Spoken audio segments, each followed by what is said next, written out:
Hi friend, ಎಲ್ಲಿಗೂ ನಮಸ್ಕಾರ. ಸುಮಾ ಅಡುಗೆ ರೆಸಿಪಿಗೆ ಸ್ವಾಗತ. ನಾನಿವತ್ತು ಬಾಳೆಕಾಯಿ ಹಾಕಿ ಕಾಳುಗೊಜ್ಜನ್ನ ಮಾಡ್ತಾ ಇದ್ದೀನಿ. ಎಲ್ಲರೂ ಮನೆ ಒಂದೊಂದು ಥರ ಟೇಸ್ಟ್ ಬಂದೇ ಬರುತ್ತೆ. ನಾನಿವತ್ತು ನಮ್ಮನೆಯಲ್ಲಿ ಮಾಡುವಂಥ ಬಾಳೆಕಾಯಿ ಹಾಕಿ ಕಾಳುಗೊಜ್ಜನ್ನ ಮಾಡಿ ತೋರಿಸ್ತಿದ್ದೀನಿ.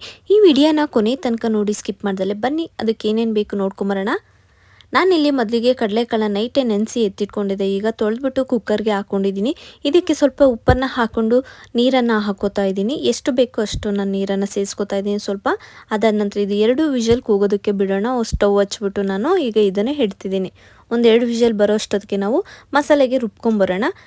ಮೊದಲಿಗೆ ಮಿಕ್ಸಿ ಜಾರ್ ತೊಗೊಂಡು ನಾನು ಇಲ್ಲಿ ಒಂದು ಅರ್ಧ ಕಪ್ಪಷ್ಟು ಕಾಯಿ ತುರಿನ ಸೇರಿಸ್ಕೊತಾ ಇದ್ದೀನಿ. ಹಾಗೆ ಒಂದು 2 ಈರುಳ್ಳಿನ ಸಣ್ಣದಾಗಿ ಕಟ್ ಮಾಡಿ ಹಾಕೋತಾ ಇದ್ದೀನಿ. ಅದಾದ ನಂತರ ನಾನಿಲ್ಲಿ 1 ಗೆಡ್ಡೆಷ್ಟು ಬೆಳ್ಳುಳ್ಳಿ ಹಾಗೆ ಸ್ವಲ್ಪ ಶುಂಠಿ, ಅದಾದ ನಂತರ 3 ಲವಂಗ ಹಾಗೆ ನಾನು ಚಕ್ಕೆನೂ ಕಟ್ ಮಾಡಿ ಹಾಕ್ಕೊತಾ ಇದ್ದೀನಿ. ಹಾಗೆ ನಂತರ ಒಂದು ಟೊಮೊಟೊನೂ ಇಲ್ಲಿಗೆ ಸೇರಿಸ್ಕೊಳ್ತಾ ಹೋಗೋಣ. ಅದಾದ ನಂತರ ನಾವಿಲ್ಲಿ 2 ಟೇಬಲ್ ಸ್ಪೂನಷ್ಟು ನಾನಿಲ್ಲಿ ಧನಿಯಾ ಪೌಡರನ್ನು ಹಾಕ್ಕೊಳ್ತಾ ಹೋಗ್ತಾ ಇದ್ದೀನಿ. ಇಲ್ಲಿ ನಾನು ಸಾಂಬಾರು ಪುಡಿನ ಹಾಕ್ಕೊಂಡಿಲ್ಲ, ಅದಕ್ಕೋಸ್ಕರ 1 ಟೇಬಲ್ ಸ್ಪೂನಷ್ಟು ಖಾರದ ಪುಡಿ ಹಾಗೆ ಸ್ವಲ್ಪ ಕೊತ್ತಂಬರಿ ಸೊಪ್ಪು ಹಾಕಿ ಈಗ ನೀರನ್ನು ಹಾಕಿ ಸ್ವಲ್ಪ ನುಣ್ಣಗೆ ಇದನ್ನು ರುಬ್ಕೊಂಬರೋಣ. ಈಗ ನೋಡಿ ನಾನು ತುಂಬಾ ನುಣ್ಣಗೆ ರುಬ್ಕೊಂಬಂದಿದ್ದೀನಿ. ನೋಡಿ ಈ ಥರ ನುಣ್ಣಗಿದ್ರೆ ಸಾಕಾಗುತ್ತೆ ನೋಡಿ. ಅದಾದ ನಂತರ ನಾನಿಲ್ಲಿ ಕಡಲೆಕಾಳು ಬೇಯಿಸಿಟ್ಟಿದ್ದಂಥ ಒಂದು ಬಟ್ಲಿಗೂ ಸತ ಕುಕ್ಕರಿಂದ ಎತ್ತಿ ಇಟ್ಕೊಂಡಿದ್ದೀನಿ. ನೋಡಿ ಈ ಕನ್ಸಿಸ್ಟೆನ್ಸಿಲಿ ಕರೆಕ್ಟಾಗಿ ಬೆಂದಿರುತ್ತೆ. ನೋಡಿ ಈ ಥರ ಇರಬೇಕು, ಇಸ್ಕಿದ್ರೆ ಸಾಫ್ಟಾಗಿ ಹಿಂಗಾಗಬೇಕು. ಅದಾದ ನಂತರ ಈಗ ನಾನಿಲ್ಲಿ ಸ್ವಲ್ಪ ಬಾಳೆಕಾಯಿನ ಸಣ್ಣದಾಗಿ ಕಟ್ ಮಾಡಿ ಎತ್ತಿಟ್ಕೊಂಡಿದ್ದೀನಿ. ಬನ್ನಿ ಈಗ ಒಗ್ಗರಣೆ ಮಾಡೋದಕ್ಕೆ ಸ್ಟವ್ ಹಚ್ಚಿ ನಾನಿಲ್ಲಿ ಕುಕ್ಕರ್ನ ಎತ್ತಿಟ್ಕೊತಿದ್ದೀನಿ. ಕುಕ್ಕರ್ ಸ್ವಲ್ಪ ಬಿಸಿ ಆದ ನಂತರ ಒಂದು ಅರ್ಧ ಟೇಬಲ್ ಸ್ಪೂನಷ್ಟು ಸಾಸಿವೆನ ಹಾಕೋತಾ ಇದ್ದೀನಿ. ಹಾಗೆ ನಾನು ಇದಕ್ಕೆ 1-2 ಟೇಬಲ್ ಸ್ಪೂನಷ್ಟು ನಾನಿಲ್ಲಿ ಎಣ್ಣೆನ ಹಾಕೋತಾ ಇದ್ದೀನಿ. ಎಣ್ಣೆ ಸ್ವಲ್ಪ ಬಿಸಿ ಹಾಕ್ತಿದ್ದಂಗೆ ನಾನಿಲ್ಲಿ ಸ್ವಲ್ಪ ಫ್ರೆಶ್ ಆಗಿರೋಂಥ ಕರಿಬೇವನ್ನ ಹಾಕೋತಾ ಇದ್ದೀನಿ. ನೋಡಿ ಚಿಟಪಟ ಅಂದಿದ ನಂತರ ನಾನಿಲ್ಲಿ ಒಂದು ಈರುಳ್ಳಿನ ಒಗ್ಗರಣೆಗೆ ಅಂತ ಕಟ್ ಮಾಡಿ ಇಟ್ಕೊಂಡಿದ್ದೆ, ಅದನ್ನು ಇಲ್ಲಿ ಸೇರಿಸ್ಕೊಳ್ತಾ ಹೋಗ್ತಾ ಇದ್ದೀನಿ. ಅದಾದ ನಂತರ ನಾವು ಕಟ್ ಮಾಡಿ ಇಟ್ಕೊಂಡಂತಹ ಬಾಳೆಕಾಯಿನೂ ಇಲ್ಲಿ ಹಾಕೋತಾ ಇದ್ದೀನಿ. ಒಗ್ಗರಣೆಗೆ ಹಾಕೋದ್ರಿಂದ ಬಾಳೆಕಾಯಿ ಒಳ್ಳೆ ಟೇಸ್ಟು ಕೊಡುತ್ತೆ. ಅದಾದ ನಂತರ ತುಂಬ ಸಾಫ್ಟಾಗಿ ಬೇಯುತ್ತೆ ಅನ್ನೋ ಕಾರಣಕ್ಕೋಸ್ಕರ ನಾನು ಒಗ್ಗರಣೆಗೆ ಇಲ್ಲಿ ಸೇರಿಸ್ತಾ ಹೋಗ್ತಾ ಇದ್ದೀನಿ.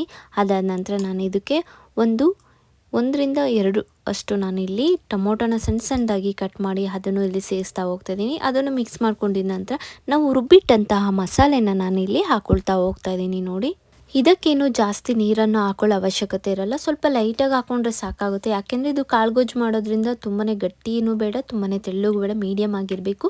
ಹಾಗೆ ನಾನು ಇಲ್ಲಿ ಸ್ವಲ್ಪ ಆಲೂಗೆಡ್ಡೆನ ಹಾಕ್ಕೊಳ್ತಾ ಇರ್ತಿದ್ದೀನಿ.